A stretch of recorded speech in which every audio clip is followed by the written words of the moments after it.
Hello everybody! Dito na naman kami sa aming life group with brothers and sisters in Christ.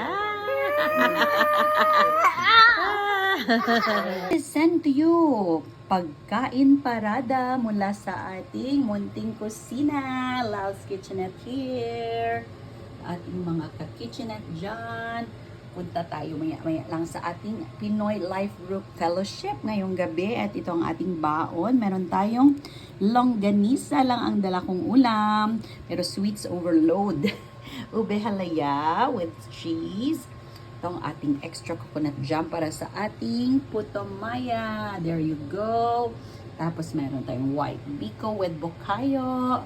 Dalawang klase ating cassava cake. Steamed cassava parang cassava flan. At ito naman ay oven-baked cassava cake. O, diba? Thank you, Lord, sa energy, sa pagluto. At excited naman tayong ma-meet ang ating mga brothers and sisters in Christ dito sa Sweden. O siya, what about you there? Anong ulam nyo at panghimagas? So, thank you for watching this. Been Lal's Kitchenette saying, take care always, everybody. God bless us all. Love, love, love.